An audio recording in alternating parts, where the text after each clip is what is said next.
राष्ट्रवादी काँग्रेसच्या खासदार सुप्रिया सुळे यांनी 8 खासदारांना घेऊन पंतप्रधान नरेंद्र मोदी यांची घेतलेली भेट ही महाराष्ट्राच्या विकासासाठी नसून भाजपला डिलिमिटेशन बिल पास करण्यासाठी मदत करण्यासाठीच होती.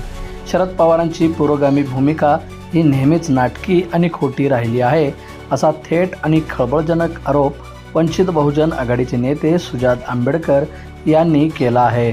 सोलापूर येथे आयोजित पत्रकार परिषदेत सुजात आंबेडकर यांनी महाविकास आघाडी, भाजप, मराठा ओबीसी संघर्ष, नीट परीक्षा आणि देशभरातील विद्यार्थी आंदोलनावर सविस्तर आणि रोखठोक भाष्य केले. बेसिकली वंचित बहुजन आघाडीची भूमिका मी 3-4 वेगळ्या पद्धतीने सांगतो. सर्वात पहिली गोष्ट आता जर सांगायची झाली तर महाराष्ट्रावर एक गोष्ट आपण समजून घेऊया की महाराष्ट्रावर राजकीय अस्वस्थता खूप आहे. आज लोकांना असं वाटतंय की त्यांनी जो मतदान केलंय ते मतदान रिफ्लेक्ट नाही होते. हे एका बाजूला ईव्हीएम वरती शंका लोकांच्या बाजूने येते, दुसऱ्या बाजूला पुढच्या इलेक्शन मध्ये SIRच्या वतीने जो गोळ होणार त्याच्याबद्दल लोकांच्या मनामध्ये खूप शंका आणि भीती आहे की SIR मुळे आपलं नाव कापलं जाईल का, वोटिंग करता येईल का. त्याच्याहून मोठी खळबळ ही महाराष्ट्रामध्ये अजून एका कारणामुळे झाली की लोकांना एका बाजूला वाटतच आहे की मतदान केलेलं खऱ्या ठिकाणी गेलंय का, SIRचा प्रश्न आहे. पण दुसऱ्या पक्ष आपण जर विपक्षाची गोष्ट बघितली तर लोकांनी ज्या लोकांना निवडून दिलंय म्हणजे भाजप नको म्हणून जो पर्याय लोकांनी निवडलाय तोच पर्याय भाजपमध्ये आपल्याला जाताना दिसतोय. 2020 मध्ये 2021 मध्ये शिवसेना फुटली. शिवसेनेचे निवडून आलेले आमदार, खासदार हे भाजपमध्ये गेले.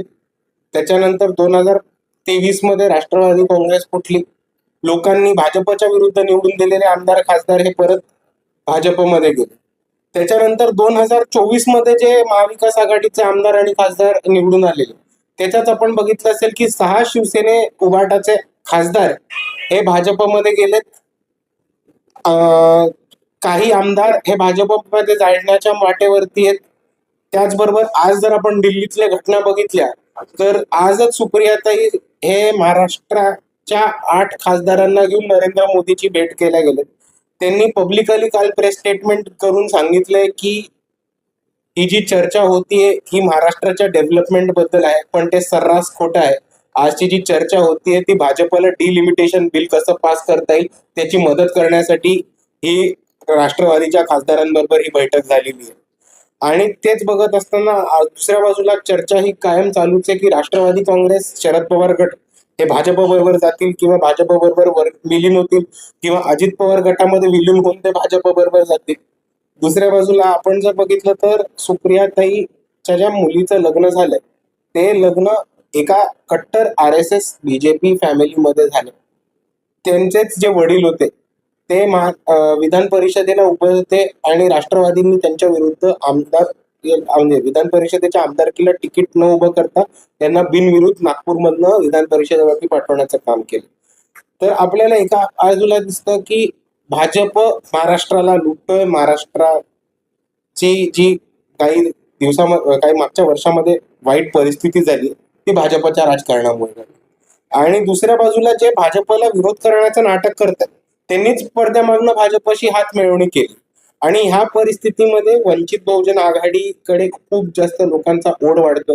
आपण बघितलं असेल तर कालच्या एका दिवसात मी 3 वेगळ्या शहरांमध्ये पक्षप्रवेश कार्यक्रम घेतले. मुंबईमध्ये बाळासाहेबांच्या हस्ते 3 मोठ्या गटांचे पक्षप्रवेश झाले.